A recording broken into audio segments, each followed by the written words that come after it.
Hello and welcome to the Next 100 Days podcast. My name is Graham Arrowsmith. And my name's Kevin Appleby. You know, Graham, I've got a problem with making things too complicated. Yeah. So I'm really, really excited to be talking to our guest today because he's written a book called Simplify to Succeed. Yeah, he has. It's a chap called Garry Mansell. Garry, welcome to the Next 100 Days podcast.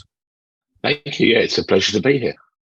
Well, I know that, but we're really delighted that you've joined us. But Garry, where are you joining us from? Where are you from?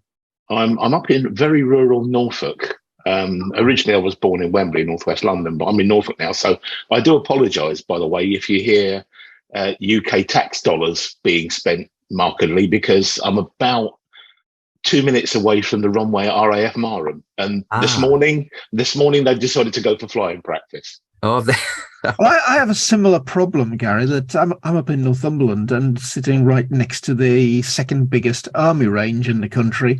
And they've decided for the last week to be doing a major exercise day and night. So we've had the big guns going off constantly. It's a pleasure. And I live near Bradford, so basically it's guns going off every day anyway. So it's not a problem really. I'm only. It's magnificent there, I thought. I can actually, from where I live, I can actually see a chimney pot in Bradford, but I'm on 12 miles away. So it's on a good day you can actually see this chimney pot. But anyway, by and by. So right, get to the point, Graham. And your whole thing is first of all you've written a book, haven't you? And it's called Simplify to Succeed. Tell us about that book. What's it all about? It's really it started, I guess, during the pandemic, when I wasn't traveling anywhere near as much as I used to, and I'd sold the last business, and I was working with a bunch of entrepreneurs and young people who were building their first businesses, and happily advising them. And I found out that they were asking me the same questions again and again, quite frankly. And so I started to write articles that were answers to the most common questions that people who were building businesses and trying to scale them and then sell them were asking me. And it got to the point where, you know, when you get to about 60,000 words of stuff, you think, hang on, this actually should be a book. Yeah. And I'd always wanted to write something, mainly for ego reasons, I guess, if the truth be known. And that's why the book came about. Simplify to Succeed is really kind of a distillation of all the questions I got asked by people who were building new businesses. Give us an idea, because to be honest with you, I'm sure Kevin could come up with most of those questions, but I'm a little bit behind the ball a little bit. So what are the kind of top three questions that you kind of got asked mostly? They were in probably the fields. The most often were asked were, how I get funding. Not surprisingly. Yeah. That was often number one. Number two was, how do I let people know about this business, and how do I market it, and how do I do that without spending every cent I've got? Yeah. And the third one was about how do I actually get a decent team together? Yeah. They were the three top ones. Lots of others, of course, but in terms of the subject matter, that was the type of thing that people were asking most. So money, marketing, and team. Really, good questions. So these are smart people. They want answers. So how you originally wrote answers? Was it on your Substack? Is that how you did it? It was. It was basically, I was using Substack at the time, and I was writing in no particular order. It was a case of, when a really good question came about, or it became more and more of the same kind of question, I would write an article about it. And it wasn't really intended to be a book at that stage, but it was about using social media, and I was doing NED work and public speaking. So that was one of the other good ways of actually getting more work, to be quite frank. Yeah. And I know that you're both a speaker and an author, but sticking with the sort of author theme, you turned those individual articles into a book. That's a really smart way of doing it. I mean, Kevin, we should be doing that with our show notes. We should, Greg. We ought to put 350 episodes with the show notes. There's got to be a book in there. There's got to be 60,000 words. Yeah, how not to do it. Yeah. By the way, I'm not bitter and twisted about 351. No, you're not even that. I mean, you're 356. Don't worry about that. I'm done. But no, Garry, we're delighted to have you. And anybody listening to this, and I'm thinking, and you've written down already Garry with one R. Gary's got two R's. Is that right, Garry? It is, yeah. I think it's down to the fact my mother couldn't spell, or the registrar couldn't either. One or the other. But it stayed with me, and everybody calls me Jerry or Barry. Your career started with some. You spent most of your career at Mars, didn't you? I did indeed. Yeah, 22 years with them. What really from a kid then? I presumably, or straight out of uni, or how did it work? Well, not so much. I think I'm trying to think how old I was. I was in my mid-20s, I think, when I joined Mars. I'd worked as a chemist, first of all. My first degree is chemistry. Right. So I worked in drug research, and I did work in food science and stuff like that, and decided there was no money in chemistry even then. And it was in the early 80s, and computers were really starting to become accessible to everybody. I had been retrained, in effect, by the Thames Water Authority, who I was working for at the time, as a systems analyst. So I was writing code and stuff like that, but I obviously had chemistry, and Mars came along and headhunted me because they were looking for somebody who knew systems and had a science background. So there was like one applicant. So that's how I managed to squirm my way into the Mars group. But they're ummed and ahed about you, though. Apparently, that's absolutely. Yeah, it was a long process. It took days. And I joined them in 1984 in their R&D division, and then moved through various divisions inside the Mars business. Worked in various parts of the world with them, and eventually ended up looking after their logistics purchasing in Europe, in terms of, basically buying freight and warehousing for them. So a varied career, did lots of things, but by profession, they turned me into a buyer, basically, which was great fun. That freight and forwarding part of your experience became really important, didn't it? It did indeed. It was 1999 when the internet was just really starting to be accepted. I'm one of those things they call an internet pioneer, which basically meant I had no clue what I was doing. But we'd been doing some really interesting work about the way that we bought freight within Mars. So we were going out and running big freight tenders, and we were doing them using mainframe computers, quite frankly, and getting bids in from all of our suppliers and stuff like that. And I decided there had to be an internet business in this. So I decided that I was going to build a business called Freight Traders, which was a really early marketplace for freight purchasing. And in a long conversation with Mars, I thought I was leaving Mars to go and do this, and they convinced me that I wasn't, and it became a Mars business that I led. And so I built that business as what I discovered subsequently was an intrapreneur. In other words, I basically sacrificed a big chunk of my salary for a big reward if it all came together really well. And Mars were a great company, fabulous company to work for. They supported it. The good thing about being an intrapreneur is you only had one person to ask for money. And so therefore they funded it, and I ran that business from 1999 through to 2006. And in the end, I think it's probably best to say it was a failure. We had a lot of competition early on. We ended up being one of only about 3 or 4 of these companies in Europe, after all of the internet startups of kids in garages who thought they could do it as well all collapsed and ran away and decided they'd go and work at McDonald's or something. Basically it was very successful in itself because it lasted all those years, quite frankly. It turned into profit, but it wasn't going to be a business that was big enough for Mars, quite frankly. And so almost by mutual agreement, we closed that business down, and I left Mars and took a lot of my management team with me because I'd discovered a brand new business that was doing a similar thing, but actually much cleverer, quite frankly. And I thought, well, if we don't buy this one, they'll put us out of business. And so a bit like you'll remember this if you really are old enough, Victor Kayan, who kind of looked around and went, I love the product so much, I bought the business. Yep. I didn't buy it, but I bought into a chunk of it and found this Swedish business called Trade Extensions in 2006, which is where I became an entrepreneur.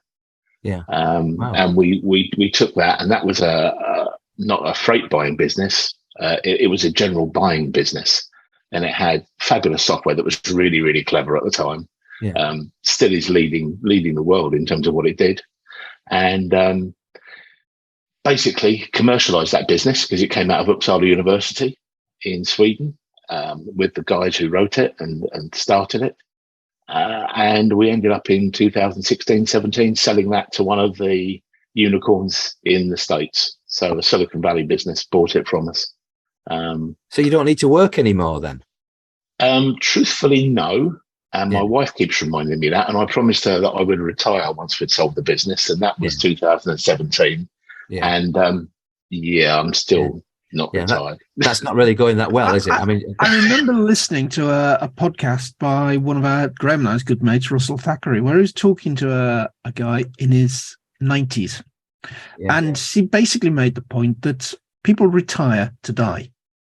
No, and what you should be doing in your 50s and 60s is working out what the business is that's going to take you through your 70s and 80s. Mm-hmm. And that's basically the truth. That's what's happening. And I'm still kind of looking around now because I angel invest in businesses, and some of them subsequently turn around to me and say, "Well, actually, the money's great, thank you very much, but actually, we'd quite like you to do this." Mm. And so I'm chairing another AI business now. I sit on the board of the procurement industry's biggest educator, the Chartered Institute of Procurement and Supply, and I've just bought a chunk of all things an interior design business, a commercial interior design. So that's going to be interesting as the recession bites. But I'm looking around at your offices as I'm speaking and thinking there's some opportunities. Well, there certainly is here, but don't worry about that. I mean, I'm from Yorkshire. I'm not spending anything, mate. We'll. Well, I'm in a different category there, Graham. It's the office around me is looking rather dated. Needs decorating. Needs a new carpet. That's going to be a big after Christmas project. Refurbish the office. Wow. To ring. That's fantastic news, Kevin. But moving back to your book again, the lessons that you're first of all, the book's aimed at young entrepreneurs, presumably. Well, it's aimed at anybody who wants to start a business. I mean, quite frankly, I only really became an entrepreneur in my 40s. Yeah. I had a corporate career before then. So I never say it's too late for anybody. And, I do know people who retire and then start a business. And I've been speaking to them as well. Well, maybe not literally young, but as in new entrepreneurs. Yes, absolutely. Okay. Yeah. So and at the end of the book, I mean, people have talked about the book as it being, it's not a kind of, a treatise. It's not the sort of thing on the reading list of a university. It's the sort of thing that you pick up and, that's what you do. More practical than theory. Yes, absolutely. I like books like that. Yeah, I mean, the thing I know, because I was the same, is I think everybody has their guilty little secrets. Some of them they can share, some of them they don't want to share. But very often you go through life, and particularly if you work in the corporate industry for a while, you go through and you get bigger and bigger jobs, but actually you don't get educated. Yeah. And there are gaps missing, and suddenly you're thrust into these jobs, and it's expected that what a balance sheet looks like. Yeah. It's expected about marketing, and people who are starting businesses don't know all of those things. They've got a great idea. They might be a great engineer, but they've never seen a balance sheet. Now, I'm not here to teach people how to be accountants. I know you guys can do that. Well, I can't. He can. But, exactly. But it is, for me, I always turn around and describe it as this fills in those dirty little secrets for you that you really didn't know. Yeah. You kind of pretended you knew, but you could. I'm quite happy for people to read this book and go, "Oh, that's obvious." Yeah. Oh, that's obvious. Yeah, that's obvious too. And I know really it's going, oh, that was actually that's pretty insightful. Yeah, I get that now. Then, oh, that's what it meant. Right. I see. And actually, you, in addition to actually bringing that sort of, I mean, that sets you up to be a brilliant orator as well, doesn't it? Because you're a speaker, and presumably you can get that across. Is that your style when you're speaking? You know, I mean, I'm not saying next contestant Garry Mansell, speaking about the bleeding obvious. But having said that, is it a sense of that? Are you just going to say how it is? Is that how you do your speaking? Very much so. Yeah. I mean, I you try and add humour to it, and there's lots of stories that go with these things. Yeah. Because that's what people remember. You know, we're storytellers. That's what we are. That's how people remember stuff. That's how they pass stuff on. Yeah. That's how they get funding, for example. Yeah. But yeah, my style is very much like the book. You know, I want to talk to people. I want an audience to feel like I'm talking to them individually. But I will tease and torment them at times. You know, I did a speech on logistics in America 20 years ago, where, you know, I basically just threw an acronym out there right at the start called, you know, I said this is all about ACS. And you could see people hanging on every word, yeah. And they were looking, and they had their dirty little secret, and you know they were giving their sideways glances and thinking, ACS, yeah, that's brand new. We like that, yeah. And it was really all about, you know, you don't put stuff down, you move it quickly, you keep stuff moving, you know. And I was waiting for the question, and not one person in the audience asked the question, yeah. What does it mean? Exactly. I finished it by saying, oh, by the way, for those of you who are not aware, ACS means applied common sense. Yeah. This is it though, Garry. You know, everybody expects to know everything about things. And there's that problem of admitting that you don't know something. You know, all of these logistics people in the room, none of them want to admit that they don't know what ACS stands for. Exactly. And it's these are the kind of things that informed me about why I wanted to write a book like that in the end. Because people do have those guilty little secrets, and you know, you're expected to know this stuff, and it's a real shame. I mean, I always laughingly said, and it's not my quote, but I really genuinely, every business I've built, I actually am the dumbest one working in the business. And that allows me to ask the stupid questions that people won't ask. Do you think that that's true? Because I realize there's a certain level of being humble there, but having said that, do you think that sometimes smart people, not play dumb, but basically allow their brains to, spot the errors that they just don't have blocks in there for? I mean, I used to work for Lego, and you created things, but basically with a few 8 stud Lego blocks, there are millions of permutations. So what the point being is that if there are certain things that are not there, like maybe the marketing part of it, then it's reasonable to ask a sort of a dumb question about that, because you realize that the world's infinitesimally more if you had the answer to that bit. So I think maybe you're underselling yourself. I suspect you were one of the smartest people in the room. Well, I think you get smart by recognizing that you don't know everything. Got you. Yeah. And then what you're doing is you're actually putting things together. I mean, I use the analogy that talks about, you know, people confuse things like what is complicated and what's complex. Yeah. Complicated is building a Boeing jet, but there's a recipe for that, you know, and they produce, you know, kind of one a day or however many they do in the facility, and it is complicated to build that. Yeah. Complex is running Boeing as a corporation, because you need to add a lot more creativity to it. Yeah. And I think what I bring is that creativity. But I guess the point I was really making is that I'm never scared about surrounding myself by really, really bright people. Oh, you should do anyway. And that's what I love to do. And I had some fabulous people worked around me.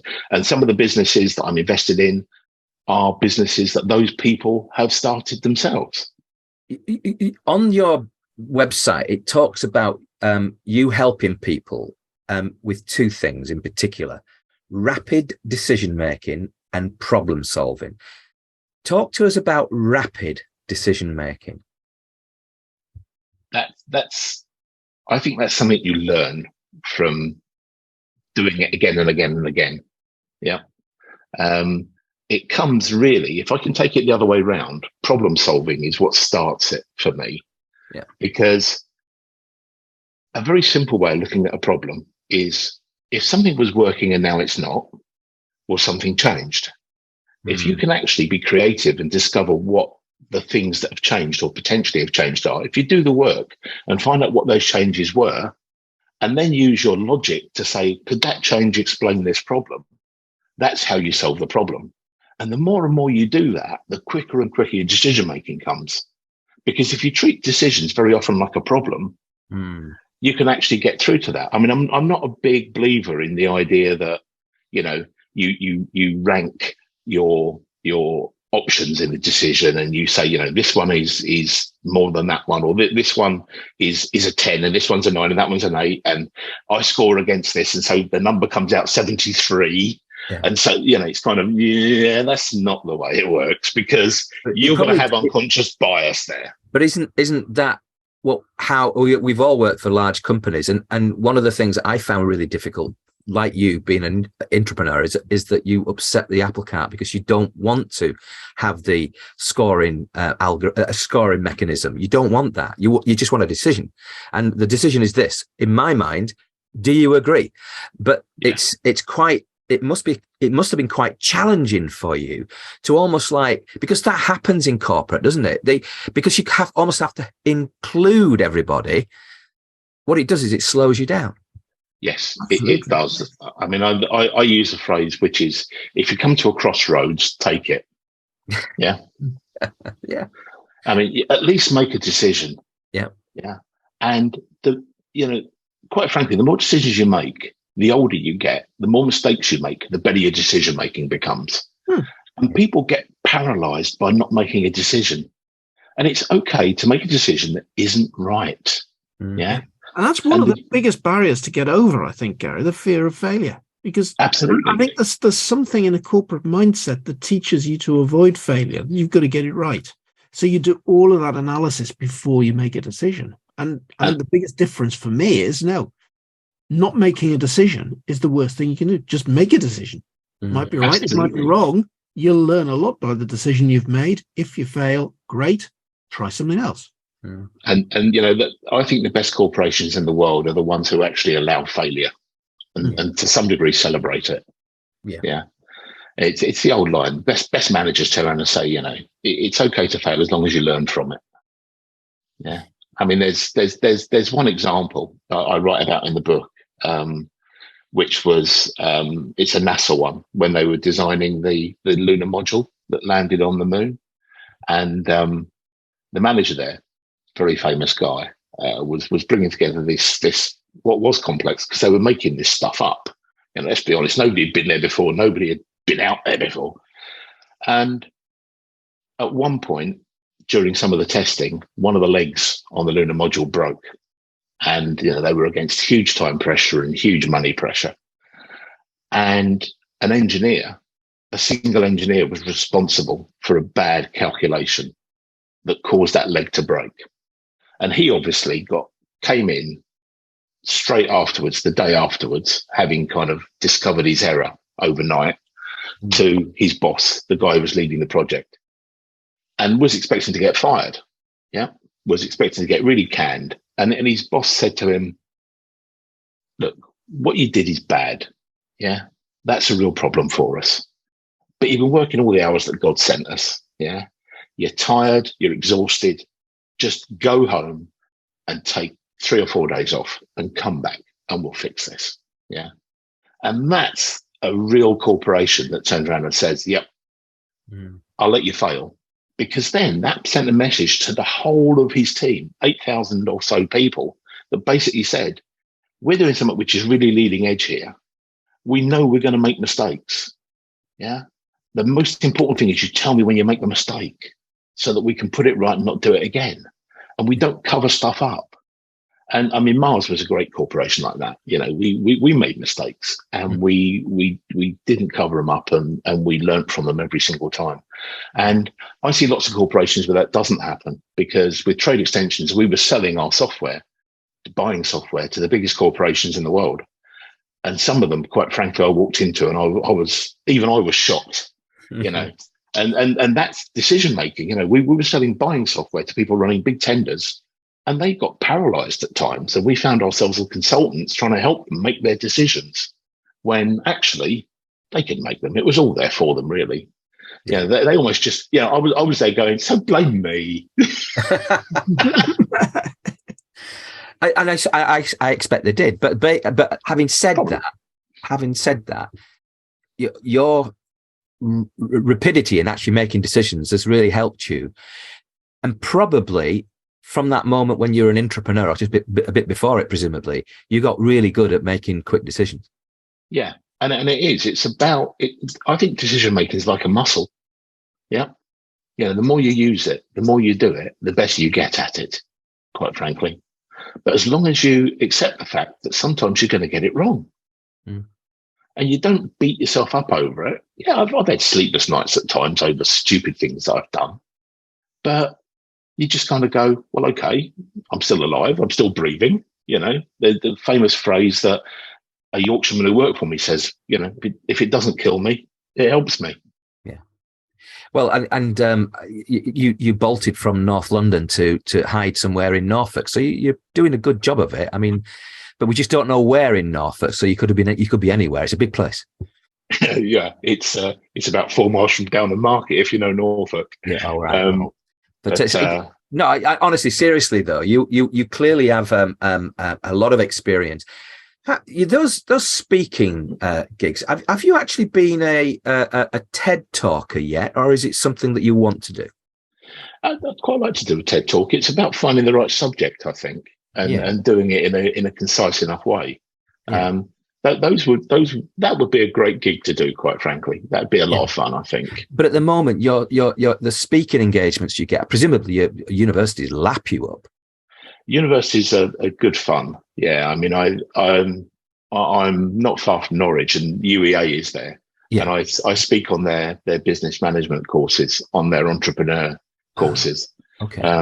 So I do stuff there with on their undergrad and their master's degrees, and they also run a competition, a bit like a Dragon's Den. So next year I've got 2 of my fellow entrepreneurs that I've built businesses with. We're coming and judging some of the ideas that the entrepreneurs inside the UEA are going to do, and putting a little bit of money into the winner, or is that? Yeah, that's absolutely a possibility. Yeah. I mean, it's almost like nothing gets done for nothing. If we can get in at the early stages of a brilliant idea, we're going to do that. And do you find that more and more university undergraduates, as well as the masters, who might be coming in once they're all already in business, are they more entrepreneurial in terms of their mindset now than perhaps you noticed in the past? Yeah, that's absolutely true. More and more people want to work for themselves rather than work for a corporation. Yeah. Not all of them will succeed. Very few of them will succeed. Let's be honest. It's like 1 in 20 still the hit rate of making a successful business. Yeah. But most of us fail or have a couple of failures before we get successful in terms of building businesses. Yeah. But the next generation, they excite me. They're good fun. You obviously have built very, very large businesses, and is there a sort of almost like a recipe that you could potentially share? Well, look, the big, when I sort of pull at the string, it comes back to this. What when you're pulling at the thread, if you like, what does it come back to that really got you from good to great? I would say there are 2 things. You have to have a product or a service which is generating value. Yeah. I mean, if it's not producing value for the end user, you're selling an outcome. That's what you're doing, really. So that's number one. The idea itself has to be sound and unique and novel if it can be. But the second one we've touched on already. It's about the best team you can possibly get. There's no substitute for having a really, really good team. I see a lot of businesses, they start and I give them warnings, quite frankly. When people get together and there's 2 or 3 friends who get together to start building a business, I'll often say to them, well, something, one of you're going to fire. Yeah. So think about that. Yeah. This is what's going to happen. So get your shareholders agreement right, first of all, so that the divorce is really, really clean. Yeah. And, hopefully it will be accepted. But some people are really great at the first 2 years of a business, and then they're a disaster once they have to start turning it into like an adult from a kid. Yeah. And some people are just really, really good at that, but rubbish at running the corporation or running the business in year 4, 5, and 6. Let them go. Yeah. Find a way to get them out of the business. Yeah. Looking at you now, and you mentioned earlier that you were an angel investor, and I noticed in your blogs that you've written one that the sort of things why you would say no to a business, and you kind of mentioned a few things there, but it just seems like a quite natural sort of deliberation about a business. So basically, you talk about idea viability. You've just mentioned that. Are you actually going to give value? Market competition, market size, customer segment, financials. Relatively straightforward. That's something that comes up with a red flag there, or a big red flag. You're saying no to. You walk away. Yeah, absolutely. Yeah, I mean, you need to be.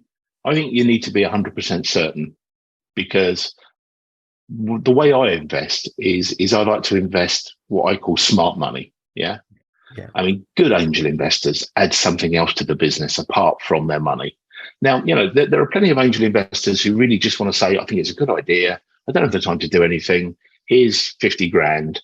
Go and make it into 500,000 for me in 5 years' time, and let me know once or twice a year how things are going.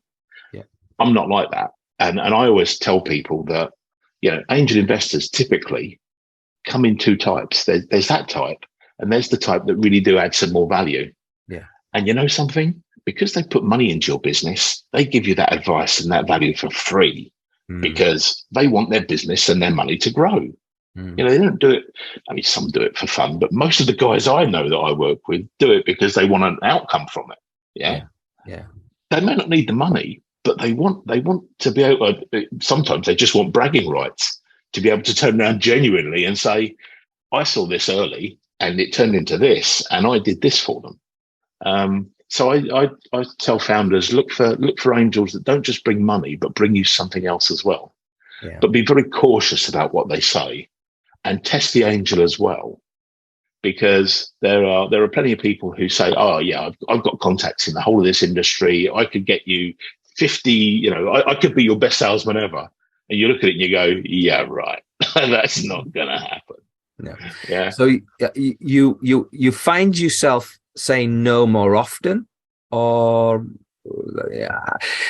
by the time they get to you with a proposition, is it really most of them still no, or is it actually by the time they get to you and you're considering it properly, each way back? I don't know. How is it? It depends where they come in from. I'm a member of a couple of angel groups, right? And those angel groups do quite a lot of triaging of the businesses they present to their group members. Yeah. And so therefore those companies, the success rate is higher, but still it's only maybe 1 in 15 or 1 in 20 that I see that I'd invest in. Yeah. The worst ones, quite frankly, are the ones that, who kind of send you a pitch deck on LinkedIn. Yeah. No, it's not going to happen. You need to get to know the angel that's putting the money in first of all.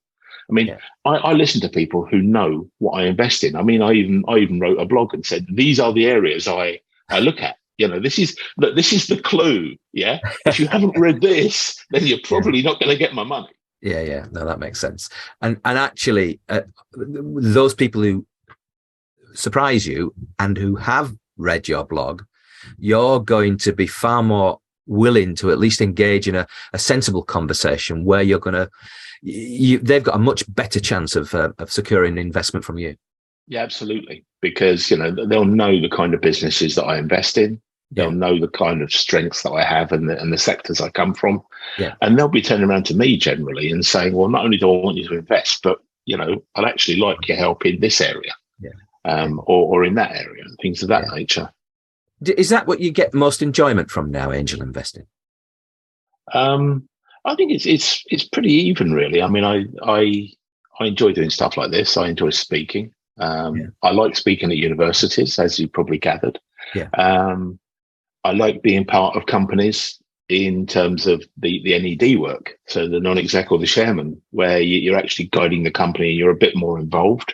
Yeah. But you're kind of I don't want a full-time job working in a company, quite frankly. No. So I think it's pretty even, and that's the beauty of it. Is the only thing that putting it very crudely, the only thing that money gives you is the freedom to choose. Yeah. And that's the reality of it. So I can choose what I do, and I can say no, I don't want to do this, or I'll do that. But if I commit, I commit. And do you have a still a big, Kevin would call it a big, what is it, audacious hairy goal or whatever? Big hairy audacious goal. BHAG. Yeah. Okay. Well, I always find that really distasteful as a description of a goal. I really do. Why does it have to be hairy? But it sounds like it needs a shave. But anyway, but apart from anything else, do you have anything big in your life that you want to achieve before your wife gets the better of you and you're playing golf, or God knows what you're going to do in your retirement?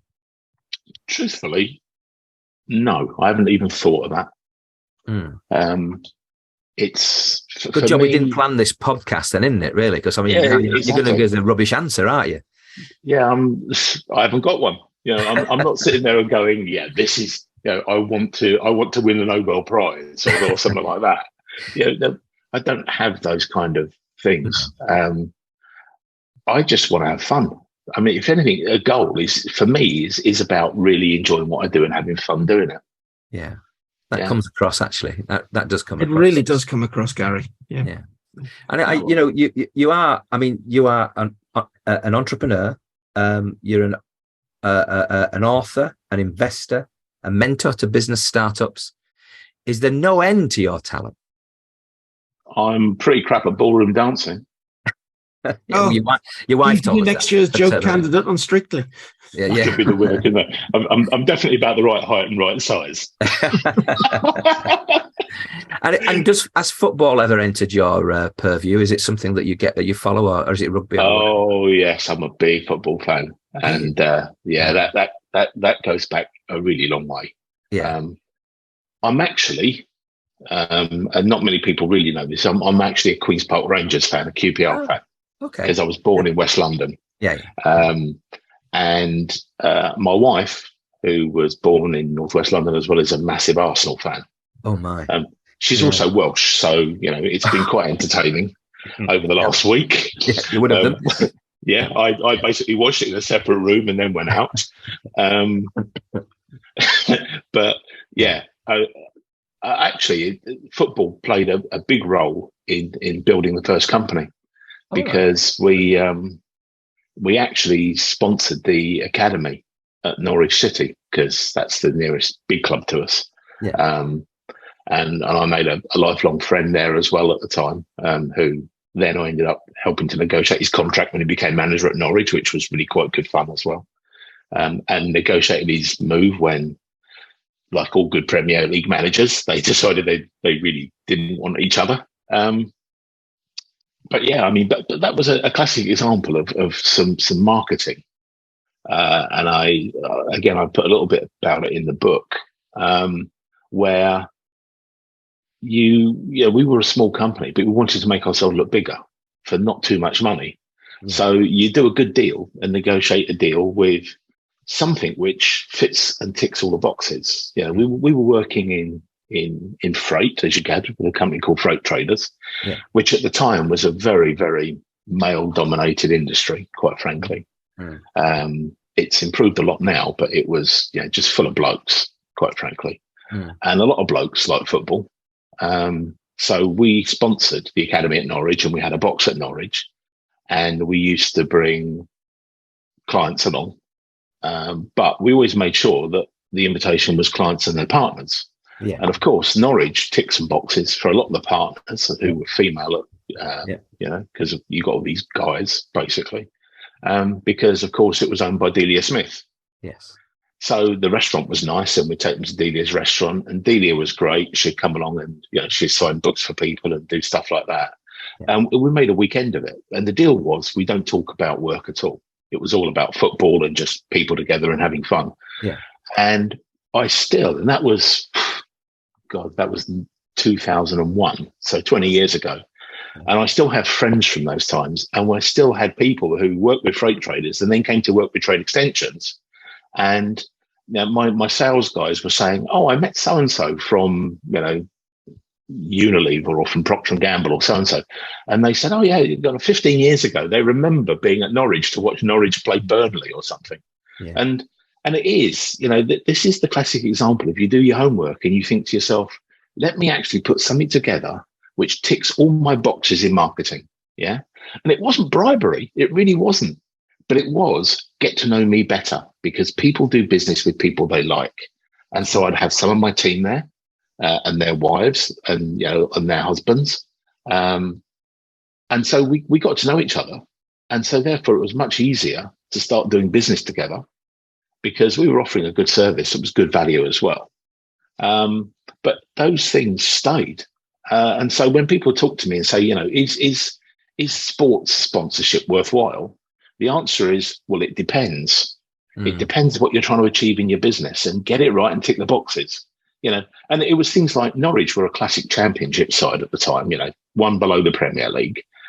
But most people actually support championship teams when it comes down to it, because, if you talk about the industrial heartland of the UK, for example, and the industrial heartland in Holland and Belgium and Germany, that's where they support their local team. And so therefore that opportunity is really there. I mean, anybody can support Man United if you come from London. No, I know. And I mean, Kevin's a big Newcastle United fan, and I have a season ticket down at Elland Road and I've had one for, over 20 years. So basically I've gone through all the pain that you could even want to have as a football fan, but you can't. That's my longest relationship. I mean, I've been supporting Leeds United for more than 55 years. So, I can't unpick that. And I guess it's the same with you and QPR. Well, the classic for me is that my wife, Margaret, she basically became the corporate wife for me. Incredible. Yeah. She would be at Norwich games every week, making sure everything worked and everything got put together.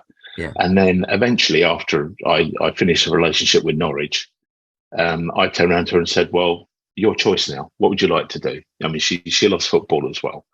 And I said, well, we can go and get season tickets at QPR, or we can go and get season tickets at Arsenal. So as you can probably gather, I'm now an Arsenal season ticket. It's a lovely stadium. I'll give them that. But honestly, Garry, we could talk about football for the rest of the podcast. But I don't know about you, Kevin, but it has been an eye-opener. There's an interesting lesson in there. And we're talking about running events for clients in our business. And that thing about making the event memorable, I think, is a big lesson. And that's what's coming through to me about those days at Norwich. It's not the business part of it. Now, in our case, it's not the learning part of it. It's how do you get people in 5 or 10 years' time saying, do you remember when we went on that particular course? It's about doing the work. It's about knowing your audience as well. I mean, we in trade extensions, we were, as I said, an Anglo-Swedish company. And Uppsala is north of Stockholm.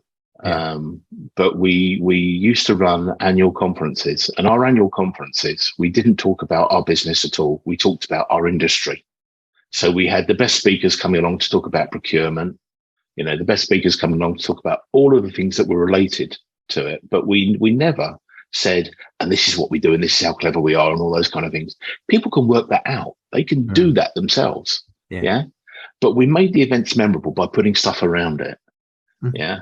So, there's, for those listening, the Vasa Museum, the ship that basically set sail years ago turned over and sank. The galleon that the Swedish king built. Yeah. And it was like the Mary Rose, but when the Swedes brought it back up, it was intact, and it now sits in a fabulous museum in Stockholm. And so we organised dinner underneath the keel of the Vasa, things like that, and people still talk about that. And you don't pay a fortune for these things, no, but you make events that are memorable, and you make them memorable by content and surroundings, and by the people you bring. Garry, we're going to have to invite you back another time because I suspect you've got loads more to share, and we've only scratched the surface. But I've got to say, Garry Mansell, you've been a great guest on the next 100 Days podcast. Thank you. I'll be happy to come back.